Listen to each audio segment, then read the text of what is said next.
మనం ఎంతో మంది కర్కసులైన రాక్షసులైన నేరస్తుల గురించి విని ఉంటాం. కానీ మహిళల్లో కూడా అత్యంత నీచమైన దారుణమైన హంతకుల గురించి మాత్రం విని ఉండరు. మన దేశంలోనే కాదు, బహుశా ప్రపంచంలో ఇంత దారుణమైన రాక్షసులను చూసుండరు. ఓ తల్లి మొదలుపెట్టిన నేరాలను కూతుళ్లతో కూడా కలిసి చేసింది. ఆమె పేరు అంజనాబాయ్. పరమ దుర్మార్గురాలు. మహారాష్ట్రలోని కొల్లాపూర్ లో 1990 ప్రాంతాల్లో చిన్న చిన్న దొంగతనాలు చేస్తూ భర్తతో కలిసి జీవించేది. ఆమె భర్త పేరు మోహన్. అతను మాత్రం పని చేసుకుని బ్రతుకుదామని చెప్పేవాడు. కానీ ఆమె అస్సలు వినేది కాదు. అంజనా మోహన్ దంపతులకు 2 కూతుళ్లు. వారి పేర్లు రేణుకా షిండే, సీమా గావేట్. ఇక క్రూరమైన నేరాలకు బీజం వేసింది రేణుక.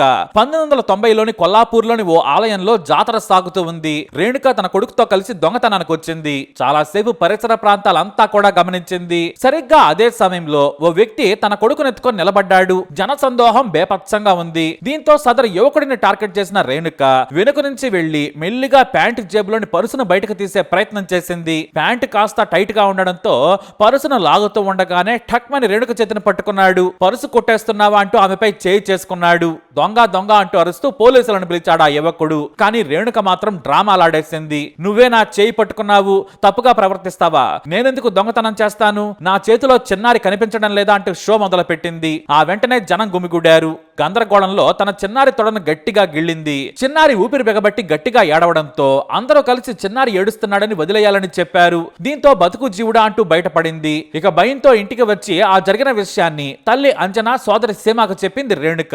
తన సంకలో ఉన్న చిన్నారి వల్ల ప్రాణాలతో బయటపడ్డాను, లేదంటే అందరూ కలిసి కొట్టేవారని చెప్పడంతో వెంటనే వారికి ఐడియా వచ్చింది. మనం మన సొంత పిల్లలు కాకుండా కిడ్నాప్ చేసిన పిల్లలను పావులా వాడుకుందాం, వారిని అరగా వేసి దొంగతనాలు చేద్దామని తల్లి అంజనా చెప్పింది. చచ్చు ఐడియాకి 2 కూతుళ్లు సరేనన్నారు. అలా మొదలైన వారి నేరాల జాబితా ఏకంగా దేశంలోనే అత్యంత క్రూరంగా మారింది. కొల్లాపూర్ రైల్వే స్టేషన్ దగ్గర ఓ అడుక్కునే వ్యక్తి తన కొడుకును వదిలేసి తన పనిలో బిజీగా ఉన్నాడు.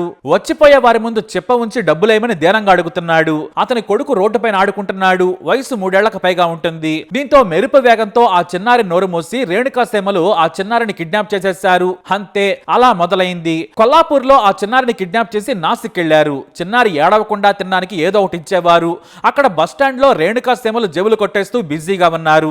అయితే ఓ వ్యక్తి సేమను అనుమానించి పట్టుకున్నాడు. అంతే, అదే సమయంలో జనం గుమిగూడారు. వారి అటెన్షన్ డైవర్ట్ చేసేందుకు ఆ చిన్నారిని ఎత్తైన ప్రదేశం నుంచి కిందకు విసిరేసింది అంజనాబాయ్. తల పగిలి చిన్నారి గట్టిగా కేకలేశాడు. చేతికి గాయమైంది. దీంతో ఎవరా చిన్నారి అనుకుంటూ జనం కాస్త అటువైపు వెళ్లారు. ఇటు సీమ అక్కడి నుంచి జారుకుంది. ఇక చిన్నారిని చూసే పనిలో బిజీగా ఉండగా రేణుక ఏకంగా బ్యాగులు కొట్టేసి పారిపోయింది. చాలా సేపటి తర్వాత బాబు అనుకుంటూ అంజనాబాయ్ పరిగెత్తుకొచ్చింది. నా మనవడని చెప్పి ఏడ్చి హాస్పిటల్ కి తీసుకుపోతున్నట్లుగా నటించి ఎత్తుకొని పారిపోయింది. తలకు తీవ్ర గాయమైన ఆ చిన్నారికి ప్రభుత్వ ఆసుపత్రిలో చికిత్స చేయించారు. ఆ తర్వాత నిత్యం ఏడుస్తున్నాడని చిన్నారిని ఏకంగా ఐరన్ రాడ్ తో తలపై బాది గొంతు కోసి చంపేసి రోడ్డు పక్కన పడేసిపోయారు. ఆ హత్యను పోలీసులు ఛేదించలేకపోయారు. ఇక రెండవ చిన్నారిని కూడా ఓ గుడిలోనే ఎత్తుకొచ్చారు రాక్షసులు. దైవ సన్నిధికి వచ్చిన ఓ జంట తమ 2 పిల్లలను పక్కన కూర్చోబెట్టుకుని ఆడిస్తూ ఉన్నారు. పూజ దగ్గర కొబ్బరికాయ కొట్టి వారు తింటూ ఉన్నారు. వచ్చిపోయే జనాలను చూస్తున్నారు. అయితే 4 ఏళ్ల చిన్నారి ఆడుకుంటూ వెనక్కొచ్చింది. ముందు వైపే చూస్తున్న చిన్నారి తల్లిదండ్రులు పాప పక్కనే ఉందిలే అనుకున్నారు. కానీ మెరుపు వేగంతో నోరు మూసి కిడ్నాప్ చేసి జనంలోకి జారుకున్నారు సీమా, రేణుక. అదే జాతరలో మరో బాబును కూడా కిడ్నాప్ చేశారు. అయితే మాటలు వచ్చిన తెలివైన పిల్లలను తాము చెప్పినట్లు చేయాలని దొంగతనాలకు వాడుకునేవారు. రోడ్డు మీద వదిలేసి పక్కకు దాక్కునేవారు. తమ వారు కనిపించకపోవడంతో ఏడ్చేవారు. ఆ ఏడ్చే పిల్లలను ఎవరు మీరు అని అడుగుతూ జనం గుమిగూడేవారు. అందులో సంచులను వదిలేసే వాళ్ళు, బ్యాగులను పక్కన పెట్టి వెళ్లే వాళ్ళు కూడా ఉంటారు. ఏం జరుగుతుందో చూద్దామని వెళ్లిన వారి వస్తువులను టక్మని లేపేసేవారు. అంతేకాదు, వారి బ్యాగులకు అడ్డంగా ఒకరు నిలబడితే వెనుక వైపు మరొకరు లేపేసేవారు. చాలా సేపటి తర్వాత తమ పిల్లలు అనుకుని దగ్గరకు వచ్చేవారు. ఈ లోపు దొంగతనాలు చేసి రేణుకా సీమలు పారిపోయేవారు. అంజనాబాయ్ వచ్చి నాటకాలాడేది. అయితే చాలా సందర్భాల్లో రేణుకా సీమలు దొరికిపోయిన సమయంలో ఏకంగా పిల్లలను విసిరేయటం, చేతికి ఒంటికి గాయం చేసి ఏడ్చి జనాలను ఏమార్చడం చేసేవారు. ఇక అలా గాయాలైన పిల్లలను వారిని తమ దగ్గరే ఉంచుకోలేక వారికి సపర్యలు చేయలేక దారుణంగా హత్యలు చేయటం మొదలు పెట్టారు. 1992లో ఓ రాత్రి తోపుడు బండిపై 2 పిల్లలను పడుకోబెట్టారు. అర్ధరాత్రి తర్వాత వారి గొంతు కోసి చంపి అలానే మృతదేహాలను వదిలిపోయారు. ఇలా 1 కాదు 2 కాదు, ఏకంగా 13 మంది పిల్లలను కిడ్నాప్ చేసి 9 మందిని కిరాతకంగా హత్య చేశారు. తల్లి కూతుళ్లు ఏ మాత్రం కనికరం లేకుండా చంపేశారు. ఇక అలాగే వీరి అవసరం కోసం చాలా మందిని గాయపరిచారు. వాళ్ళు ఎక్కువగా ఏడుస్తూ ఉండడంతో దొరికిపోతామనే భయంతో చంపేసేవారు. అందరినీ అటెన్షన్ డైవర్ట్ చేసేందుకు ఎత్తు నుంచి పిల్లలను కిందకు విసిరేయటం, పదునైన బ్లేడ్స్ తో వారి శరీరాన్ని కోసి కాపాడమని అరిచి డైవర్ట్ చేసేవారు. ఇలా చాలా సందర్భాలు సందర్భాల్లో వీరిని దొంగతనాలకు వాడుకున్నారు. పని తీరిన తర్వాత గాయాలకు తట్టుకోలేక ఏడుస్తుంటే చంపేసేవారు. ఇక మరికొంతమంది చిన్నారులనైతే కిడ్నాప్ చేసిన తర్వాత అమ్మ కావాలని ఏడుస్తుంటే ఎంత చెప్పినా వినకపోవడంతో కూడా చంపేసి రోడ్డు పక్కనే నిర్దాక్షిణంగా పడేసేవారి రాక్షసులు. అలా 1990 నుంచి 96 వరకు పోలీసుల రాడార్కు కూడా చిక్కలేదు, తప్పించుకొని తిరుగుతూనే ఉన్నారు. కానీ ఎంత పెద్ద నేరస్తుడైనా కూడా ఎక్కడో ఓ చోట దొరికిపోతారు.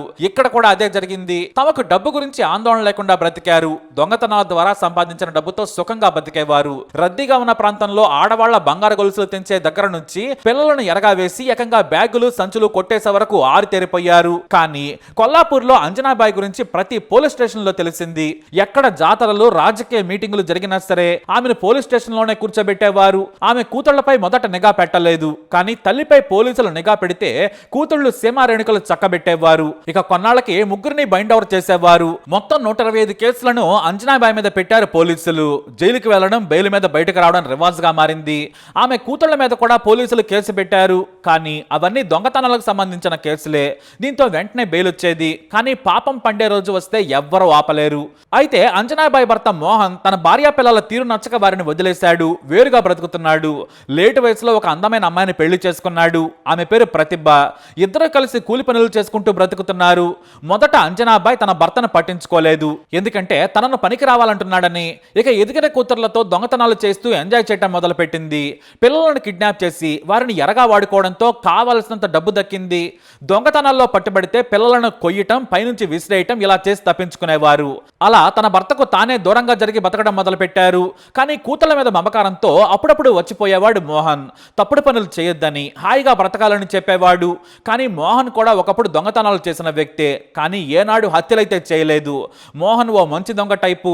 ఆ తర్వాత పనిలో పడిపోయి ఆ దొంగతనాలే వదిలేశాడు. అయితే రెండో భార్య ప్రతిభతో జీవితాన్ని ఆస్వాదించడం మొదలుపెట్టాడు.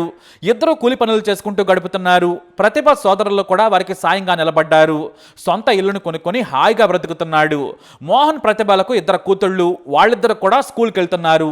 అయితే తన భర్త రెండో యంగు భార్యతో ఎంజాయ్ చేస్తూ ఉండడం తెలుసుకున్న అంజనాబాయి రగిలిపోయింది. తన ఇద్దరు కూతుళ్లకు విషయం చెప్పింది. మరోవైపు రేణుక తన ఇష్టపడ్డ క్రాంతి అనే వ్యక్తిని పెళ్లి చేసుకుంది. అతనితో ఆమె ఇద్దరు పిల్లలను కన్నది. చివరకు తన భర్తను కూడా దొంగతనాల్లో ఇన్వాల్వ్ చేసింది. కానీ చుట్టూ ఉన్న వాళ్లకు తెలిసిపోతుందని భర్తను పిల్లల దగ్గరే ఉంచి ఎక్కువగా తానే వెళ్లేది. కిడ్నాప్ చేసి తీసుకొచ్చిన వాళ్లను తల్లి అంజన, సోదరి సీమ హ్యాండిల్ చేసేవాళ్లు. తమ గదిలోనే వాళ్ళు రహస్యంగా ఉండేవారు. అయితే రేణుక తన రహస్య జీవితాన్ని ఎవ్వరికీ చెప్పేది కాదు, భర్తకు తప్ప. కానీ ఈ హత్యల విషయం కూడా భర్తకు తెలియదు. అయితే ఇలా పోలీసుల కళ్ళు కప్పి పిల్లలను కిడ్నాప్ చేస్తూ వారిని చంపుతూ బేపచ్చకాండ చేస్తూ బాగా సంపాదించారు. డబ్బు కొదవలేదు. అంజనాబాయి ఇల్లు కూడా కొనుక్కుంది. సంతోషంగా బతుకుతున్నారు. కానీ తన మొదటి భర్త రెండో పెళ్లిని తట్టుకోలేకపోయింది అంజనాబాయి.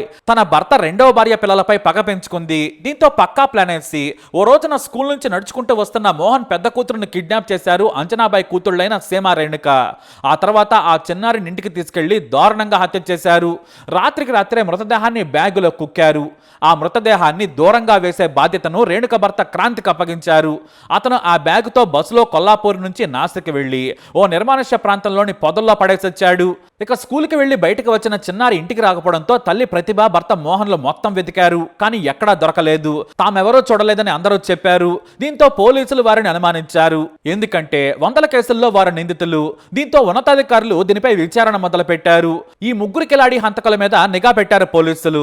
మోహన్ గావిడ్ పెద్ద కూతురుని చంపిన కేసులో చిన్న క్లూ కూడా దొరకపోవడంతో పోలీసులు వారిని వదిలేసినా కూడా నిఘా మాత్రం కొనసాగించారు. ఇక ఈసారి బయట వారిని ఎవరిని కిడ్నాప్ చేయకుండా మోహన్ చిన్న కూతురుని కిడ్నాప్ చేయాలని భావించారు. ఎందుకంటే అప్పటికే తాము కిడ్నాప్ చేసిన 4 పిల్లలకు గాయాలు కావడంతో వారిని రైల్వే స్టేషన్ దగ్గర వదిలేసి వచ్చారు. హత్యలు చేస్తే వారి మృతదేహాలను మాయం చేయడం ఇబ్బందిగా మారింది. దీంతో ఈసారి తన భర్త మోహన్ చిన్న కూతురును కూడా చంపేస్తే అతనికి సంతోషం మిగలదని, వారు కన్నీటి పర్యంతం అవుతారని అనుకుంది. రెండో ప్రతీకార హత్యకు రంగం సిద్ధం చేశారు. 3 నెలల తర్వాత మోహన్ చిన్న కూతురు బయట ఒంటరిగా ఉన్న సమయంలో ఎత్తుకెళ్లాలని ప్లాన్ చేశారు. ఆ రోజు రానే వచ్చింది. మోహన్ కూతురు తమ కాళ్ళ నుంచి నడుచుకుంటూ ఓ షాప్ దగ్గరికి వెళుతోంది. సరిగ్గా అదే సమయమని మాటు వేసిన రేణుకా సీమలు ఆ చిన్నారికి చాక్లెట్ చూపించి దగ్గరకు పిలిచారు. ఆ చిన్నారి దగ్గరకు రాగానే నోరు మూసేసి వేగంగా ఎత్తుకుని నడవడం మొదలు పెట్టారు. చిన్నారిని కిడ్నాప్ చేసి నడుచుకుంటూ వెళుతుండగా వారి తల్లి అంజనా మధ్యలో జత కలిసింది. ఇంటికి తీసుకెళ్తే మోహన్ అతని భార్య వస్తారన్న భయంతో బస్ ఎక్కాలన్నారు. అయితే వారికి తెలియని విషయం ఏమిటంటే మఫ్తీలో ఉన్న పోలీసులు వారిని వెంటాడుతున్నారు. కిడ్నాప్ చేసి దొరికిపోయిన విషయాన్ని స్టేషన్కు సమాచారం ఇవ్వడంతో పోలీస్ టీం మఫ్తీలో చేరుకుంది. చిన్నారితో ఉన్న తల్లి కూతురులను పోలీసులు రెడ్ హ్యాండెడ్గా పట్టుకున్నారు. అయితే మోహన్ పెద్ద కూతురును కూడా వారే చంపి ఉంటారని పోలీసులు అనుమానించి వారింట్లో సోదాలు చేశారు. అప్పుడు తెలిసింది అసలు విషయం. దాదాపుగా 20 జతల చిన్నపిల్లల బట్టలు, చెప్పులు, ఇతర వస్తువులు చూసి పోలీసులు షాక్ అయిపోయారు. దీంతో రేణుక ఇంట్లో సోదాలు జరపగా అసలు విషయం బయటపడింది. ఎందుకంటే రేణుక తన చిన్న కొడుకు బర్త్డేని గ్రాండ్ గా జరిపింది. ఫోటోలు కూడా తీయించింది. ఇదే రేణుక చేసిన బ్లండర్ మిస్టేక్. ఆ ఫోటోల్లో కిడ్నాప్కు గురైన 2 చిన్నారులు కూడా ఉన్నారు. వారి గురించి ఆరా తీయగా చంపి ఓ గోనె సంచిలో కుక్కి సినిమా థియేటర్లోని మహిళా బాత్రూమ్ దగ్గర వదిలేశామని చెప్పారు.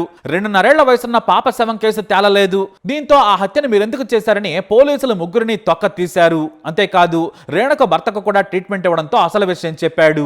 అత్యంత కర్కశంగా తాము చేసిన హత్యల గురించి చెప్పారు. చిన్నారులు సంతోష్, అంజలి, పింకీ, శ్రద్ధ, గౌరీ, పంకజ్లతో పాటు వేరే చోట తీసుకొచ్చిన మిగతా చిన్నారుల పేర్లు కూడా తెలియదని చెప్పారు. ఇక ఆ ఫోటోలో ఉన్న పిల్లలను గుర్తించారు పోలీసులు. వారు చనిపోయారని తేల్చారు.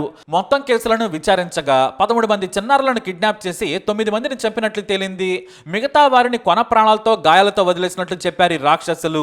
1997లో పోలీసులు కొల్లాపూర్ కోర్టులో హాజరుపరిచారు. మొత్తం 156 మంది వీరికి వ్యతిరేకంగా సాక్ష్యాలు చెప్పగా 2001లో ఈ ముగ్గురికి మరణశిక్ష విధించింది ట్రయల్స్ కోర్ట్. ఆ తర్వాత మద్రాస్ హైకోర్టు వీరి మరణశిక్షను సమర్థించింది.